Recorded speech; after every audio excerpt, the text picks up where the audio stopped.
Hello, my name is Meghan Mitchell, and today I will be presenting a topic centered around religious discrimination. Historically, religious discrimination has always been apparent across the globe, from the attempted extermination of the Jews in World War II to the Armenian Genocide in 1915. Religion has and continues to be a driving force behind political and social bias. Even the United States, a country known for its religious tolerance, is witnessing an increase in crimes regarding religion.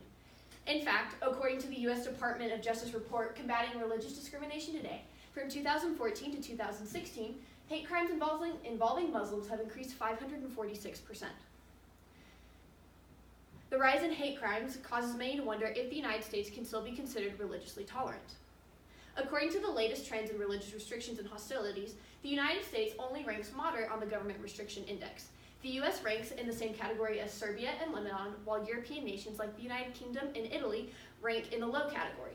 The fact that the U.S. only ranks moderate on the scale is intriguing for a country that was founded on the principle of free religion and even has an amendment to protect that right. Coupled with this statistic and the increase in Muslim hate crimes, it is not hard to see that the United States has a problem with religious discrimination. So the question that presents itself is, how can the United States combat religious discrimination? One rational solution to any discriminatory problem is education. After the September 11th terror attacks, the majority of the public's view concerning Islam has shifted into a negative light. Correspondingly, the word extremist has become synonymous with the Islamic religion because terrorist attacks involving Islamic extremists are more often reported than by those of any other religion. According to Aaron Kearns, terrorist attacks involving Muslim perpetrators have received 449% more media coverage than those committed by non-Muslims.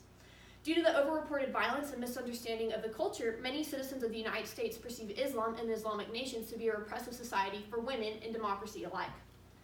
In her interview with the Asia Society, Leila Abu Lubgood explains that the white feminist belief of wearing a burqa or veil makes a Muslim woman a second-class citizen is hypocritical. The only people who view veiling as demeaning are Westerners and non-Muslims who do not understand the significance of the burqa and the veil and the woman's choice to wear it in Islamic society. Education on the roles of the burqa in Islamic society could quell these preconceived notions and stop discriminatory laws like the burqa ban in France from being created. Muslims are not the only people who are discriminated against because of their religion. Jordan Steele, a Jewish cheerleader at the University of Georgia, made the football squad her freshman year. When she did not attend her Christian coach's Bible study, she was demoted to the women's basketball squad. Then, Steele filed a complaint against the university and the coach citing religious discrimination, which resulted in the coach's firing. Now, the coach is suing the university citing religious discrimination, saying administrators violated her right to freely practice religion. This case brings to light the particularly touchy viewpoint of the discriminator. While they may believe that they are doing no wrong, by forcing a religion on someone, they are hindering that person's right to free religion. However, the matter becomes increasingly complex, as shown in the coach's case. Firing her for using religious overtones is technically considered hindering her right to free practice of religion. The area of what is considered and is not considered religious prejudice is a gray area at best. Instead of firing the coach, the university could have educated her on what is considered religiously prejudicial. Educating both parties on tolerance and acceptance would have saved the university the legal fees that they now face. Education is a viable solution to combating religious discrimination. Although teaching religion is technically unconstitutional, teaching about religion is constitutional. The difference between the two is teaching religion promotes one faith over another, while teaching about religion educates students about the historical and social development of it in the United States and other nations. These classes would instill a new understanding of tolerance and acceptance of religion in the public. Even a solution as simple as education presents certain limitations. The first limitation is the difficulty of finding unbiased teachers. In order to limit the amount of partisanship that occurs in schools, these classes would need to be taught by multiple teachers of different faiths in order to quell the favoritism of one religious work over another. These teachers would be able to accurately present the effect on the literary work in the social context of history without displaying any ignorance on the topic. The second limitation is the cost of creating a new class. According to Marguerite Rosa, the average cost per student of a remedial class is $713. Although there is a financial deficit to creating these classes, the government may actually benefit, as if these classes are successful, less lawsuits citing discrimination would be filed, decreasing the total amount of settlement that the government pays from $20 million annually, according to the EEOC. Education only does so much to stop discrimination. In fact, the idea behind education is to stop it before it starts.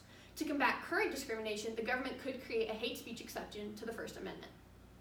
Legally, the idea of restricting any type of speech creates a problem. The First Amendment states that Congress shall make no law abridging the freedom of speech, which places politicians and lawmakers in a tough position. Although restricting discriminatory speech can open the door to more repressive forms of speech control, it's the government's duty to protect its citizens. In fact, the Supreme Court had already decided in Schneck v. United States that the government can restrict the First Amendment if spoken or printed words cause or incite a feeling of clear and present danger for the public. The majority opinion is just as relevant in present times as it was in 1919 due to white nationalism rallies that are taking across the nation. These rallies have been met with violent protests and have injured many of the public. White nationalists deem their behavior to be covered by freedom of speech. However, violence of any kind should not be covered by the First Amendment. The idea of freedom in a free society is for all.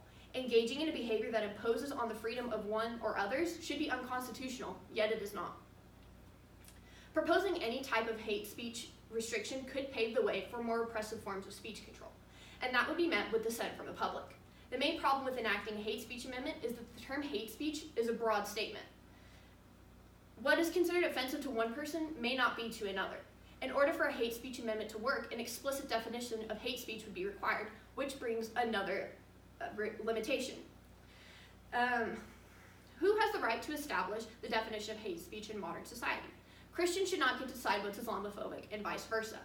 The bottom line is people in positions of power and privilege do not get to decide hate speech or oppression.